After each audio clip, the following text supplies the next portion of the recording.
sahabat RTV, udah tanggal merah lagi aja ya. Bisa kali sambil santai kita review film-film hits. Kebetulan nih, tim Lensa Indonesia Malam lagi mau nyorotin film animasi yang populer di tanah air. Nah, tingkat kepopulerannya kita lihat dari banyaknya jumlah penonton yang datang ke bioskop ya. Langsung aja deh kita simak. Ini dia, 5 film animasi Indonesia terlaris sepanjang masa. Kita mulai dari yang kelima. Telah hilang. Titus, The Mystery of the Enigma. Dan ada Film ini disutradarai oleh Dinesh Kumar Subhas Chandra Sambi. Enigma. Kasih tahu ya Titus, Enigma itu tidak ada. Itu cuma Saat tayang di bioskop, Titus Mystery of the Enigma berhasil meraup lebih dari 150.000 jumlah penonton. Naik ke urutan 4, ada Shijuki the Movie, Harta Pulau Monyet. Shijuki the Movie, Harta Pulau Monyet adalah sebuah film petualangan animasi Indonesia di tahun 2024 yang disutradarai oleh Faza Meong. Film animasi yang diangkat dari komik Shijuki ini berhasil menggait hampir 350.000 penonton loh. Selanjutnya di urutan 3 ada Nusa. Nusa adalah film animasi Indonesia yang sebelumnya tayang dalam format serial di televisi.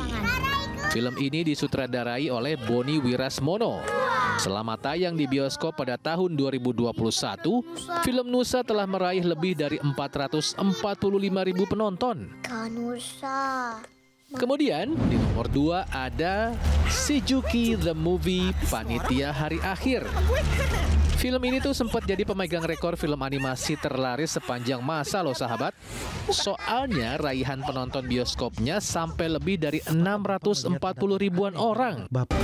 Nah, ini tuh prequel dari Shijuki the Movie, Harta Pulau Monyet tadi, yang juga disutradarain sama Faza Meong sahabat. Dan ini dia jawarannya film animasi terlaris sepanjang masa untuk saat ini. Yap, apalagi kalau bukan Jumbo.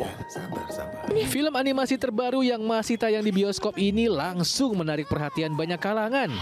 Apalagi belum turun layar, jumlah penontonnya masih bisa terus bertambah nih. Nah, sejak tayang pas Idul Fitri sampai kemarin ini nih, film ini udah berhasil menarik lebih dari 7 juta penonton. Wah, banyak banget ya sahabat. Gak sia-sia film ini disutradarai Rian Ariandi dengan melibatkan lebih dari 420 kreator tanah air. Nah, itu dia film-film animasi Indonesia yang berhasil merajai dunia perfilman tanah air, yang populer gak cuma di kalangan anak-anak, tapi juga berhasil menarik perhatian penonton dewasa. Kalau kamu udah nonton yang mana aja sahabat?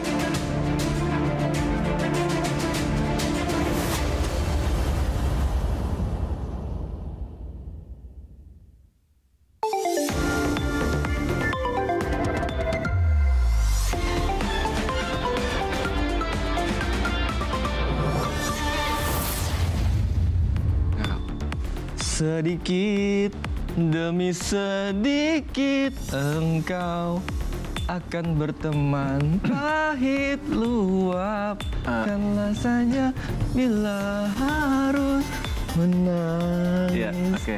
Ya, itu gimana? Lagu apa? Kan itu film yang memecahkan rekor Zra. Bentar, itu soundtracknya Jumbo? Iya. Emang nggak mirip apa sama suara Ariel? Lu keren banget jadinya, sampai gua nggak kenalin. Keren. Kita bukan dulu Zra, Lensa Indonesia Malam. Saya Pramadika Samudra. Dan saya Ezra Adianto. Luar Jahatnya biasa. Ezra, itu suara terbaik Iya, itu. memang memberikan sentuhan berbeda pada lagu itu ya. Iya Sampai dong. kayaknya penyanyi asli juga nggak kenalin lagunya deh. Oke, emang kita buka dengan film ya wajar sih ya, karena emang suasananya juga udah kayak weekend nggak sih? Bener banget, karena kan sekarang ini tanggal 1 May Day. Tanggal merah. Tanggal merah. Iya. Terus besok Jumat pasti yakin banyak yang cuti juga kan. Jadi Banyak kayak yang udah ya. long weekend gitu loh. Apa kegiatan biasa long weekend? Ya apalagi kalau bukan liburan bersama keluarga dong. Dan gak jauh-jauh pas liburan keluarga tuh kan kemana ya? Kayak taman bermain gitu ya. Bentar-bentar, ini udah masuk nih, berita pertama nih. Nah, berkaitan cuy. Ada apa nih emang liburan nih? Jadi kita mau kasih referensi tempat buat liburan bersama dengan keluarga yang beda dari biasanya. Bedanya apa sih? Nah, berhubungan dengan hewan-hewan. Nah, ya nggak sih? Paling kebun binatang kan, jalan-jalan ngeliatin binatang-binatang. Emang, tapi ini beda Ci. Kalau bisa kebun binatang, gimana sih kita masuk kebun binatang, kita ngeliatin hewan-hewan di kandang. Iya, di kandang macan, lihat Itu macan. biasa banget. Ini kita yang di kandang, dilihatin sama hewan-hewan. Lah, Jadi gimana hewan yang konsepnya? bayar tiket. Ada di mana tuh? Ada di Lembang, Bandung. Nggak percaya deh, lihat nih. Lihat nih.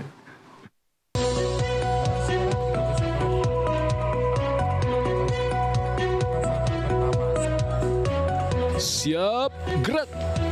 Berbaris yang rapi ya.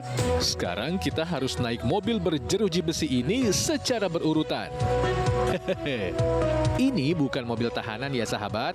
Mobil ini khusus untuk sahabat yang bosan melihat hewan buas di dalam kandang dan kerangkeng.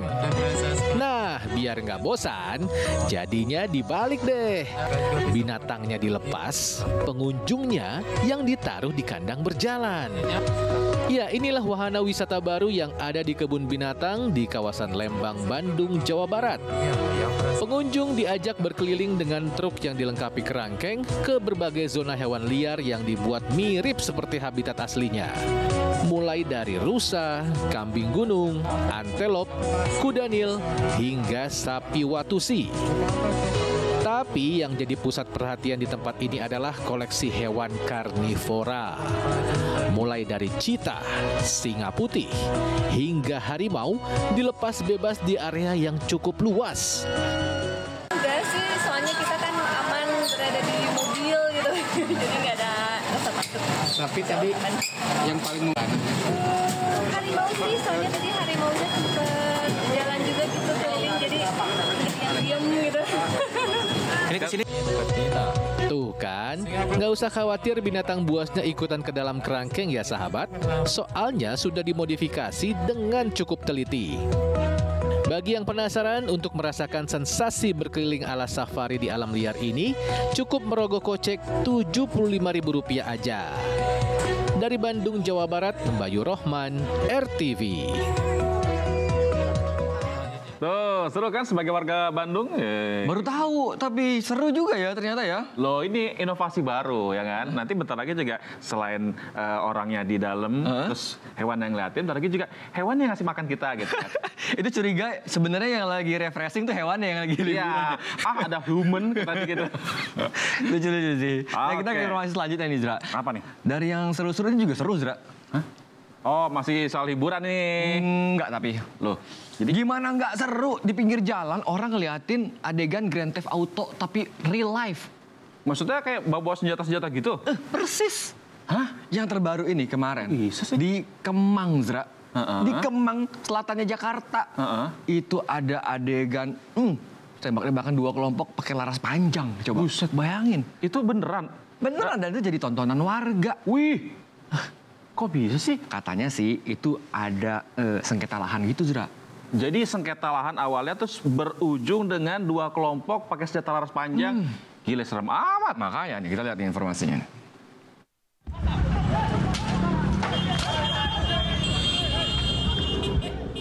Benar-benar menegangkan.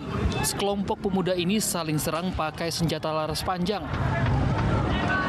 Aksi seperti di film laga ini terjadi di pinggir Jalan Kemang, Jakarta Selatan kemarin siang. Mereka nggak peduli banyak kendaraan yang lalu lalang. Gimana nggak bikin panik coba? Tapi kurang dari 24 jam, para pelaku yang mau kabur pakai mobil kuning akhirnya ditangkap polisi. Polisi pun melakukan pengembangan hingga menemukan lokasi rumah yang dijadikan tempat penyimpanan senjata. Saat digeledah, polisi menemukan barang bukti 4 senjata laras panjang yang diduga senapan angin dan 3 parang. Diduga itu senapan angin. Dari kita memang langsung cek TKP, kemudian juga ada beberapa yang memang sekarang sudah kita amankan. Total yang diamanin berapa? Yang kita amankan sementara sudah 19 orang. Diduga bentrokan dipicu sengketa lahan. Polisi masih memeriksa peran masing-masing pelaku dan mengusut dari mana asal senjata yang digunakan. Dari Jakarta, Hendra Aryadi, RTV. Mencemaskan ya. Ngeri banget. Sebagai warga tiba-tiba ngeliat ada keriuhan, keramaian, terus udah gitu bawa senjata laras panjang lagi kan. Betul. Dan kita harus apresiasi kinerja dari Polri nih yang tadi udah gesit banget kan. Bagus. Kita harus applause karena ini berarti kan menjaga ketertiban masyarakat. Betul. Dan masih terkait dengan yang rame-rame ini. Ada apa lagi? Yang rame banget hari ini, apalagi kalau bukan demo buruh. Wih, selamat Hari Buruh untuk kita semua. Selamat buruh. Nah ini, tapi yang rame nih, ini yang terjadi disayangkan juga sih sebenarnya di Jakarta nih, karena demo buruhnya ricuh cuy. Oh, yang di Bandung. Ini di Jakarta juga ricuh. Jakarta mah aman-aman aja, Zra. Jakarta aman, betul, karena ada presiden. Iyalah. Ya ricuh di Bandung. Cuma masalahnya apa bisa ricuh gitu? Yang lain-lain aman kok. Nah, apa bedanya di Bandung sehingga di Bandung ricuh, sementara di Jakarta aman-aman aja? Kita lihat. Sejumlah orang merusak fasilitas umum di kawasan Cikapayang, Dago, Kota Bandung. Awalnya sih petugas kepolisian mengatur lalu lintas akibat adanya aksi demo memperingati Hari Buruh. Tapi nggak disangka, tiba-tiba aja massa berpakaian hitam-hitam ini langsung melempar batu, molotov, dan petasan ke arah polisi. Untuk mengendalikan situasi, polisi langsung mengerahkan Brimob.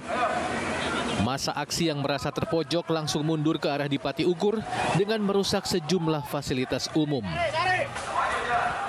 Tetapi pada saat kembali tersebut ada beberapa kelompok ya yang menggunakan baju-baju hitam ya, dan juga ada beberapa mereka yang langsung merangsek bergabung dengan mereka dan melakukan provokasi massa kepada kepolisian. Penyerangan kepolisian ini berupa pelemparan batu ya, ada molotov dan juga ada petasan. Sementara itu, ribuan buruh dari berbagai daerah di Jawa Timur juga berunjuk rasa memperingati Hari Buruh di kawasan Jalan Ahmad Yani, Kota Surabaya.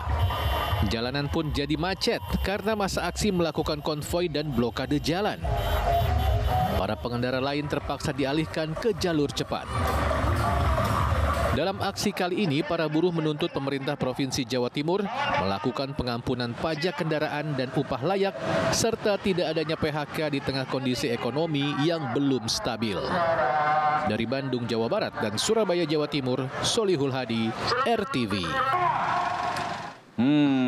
Rame ya. Itulah memang. Tapi memang 1 Mei ini kan sudah rutin ya. Ya. Saatnya menyuarakan aspirasi terkait dengan kesejahteraan ya nggak sih? Nah, ini juga akhirnya nih presiden kita itu ikut dalam pesta rakyat atau pesta buruh ini. Ya, dipikirnya agak langka juga sebenarnya. Langka memang. Nah, Presiden Prabowo tuh tadi datang di Silang Monas dan beliau ini menyampaikan adanya aspirasi dari buruh, betul. Dan bilang kalau berjanji akan menghapus outsourcing.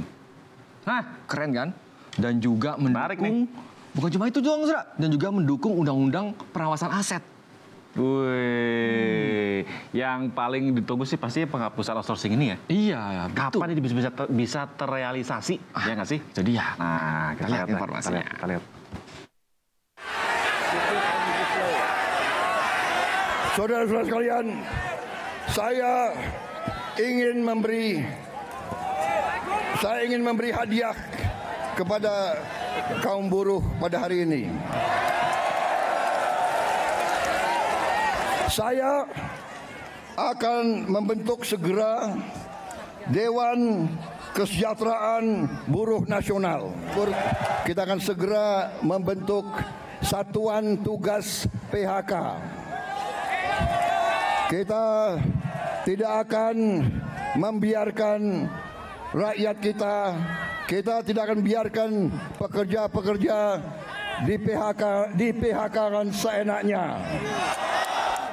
Saya juga akan meminta Dewan Kesejahteraan Nasional mempelajari bagaimana caranya kita kalau bisa tidak segera tapi secepat-cepatnya kita ingin menghapus outsourcing. Tapi saudara-saudara, kita juga harus juga realistis. Kita juga harus menjaga kepentingan para investor juga. Saudara-saudara, dalam rangka juga pemberantasan korupsi, saya mendukung undang-undang perampasan aset. Saya mendukung. Enak aja, udah nyolong, nggak mau kembalikan aset, gue tarik aja deh itu.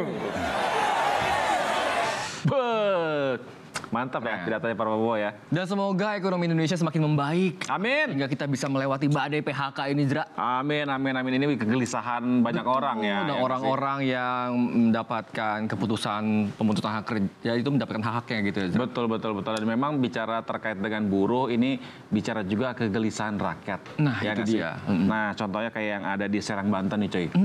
Ada cerita yang memprihatinkan ya. Ada buruh yang menderita kanker payudara stadium 3.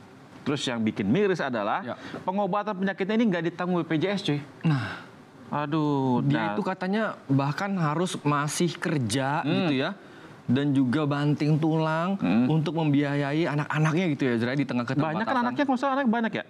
Makanya tuh 6, cuy. 6 anaknya. Waduh, kita lihat deh selengkapnya aja deh.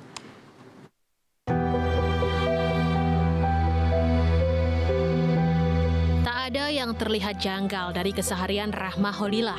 Ibu 6 orang anak ini menyibukkan diri dengan merawat anak-anaknya di sebuah rumah kontrakan di Kecamatan Serang, Kota Serang, Banten. Tapi ternyata ada kisah yang menyedihkan di balik senyuman tegarnya. Rahma sebelumnya bekerja sebagai buruh sebuah perusahaan, tapi ia sudah dicutikan, istilah yang lebih halus dari dirumahkan sejak September 2024. Alasan cuti ini agar bisa fokus menjalani pengobatan kanker payudara stadium 3 yang dideritanya. Tapi ketiadaan biaya membuat pengobatan terhenti.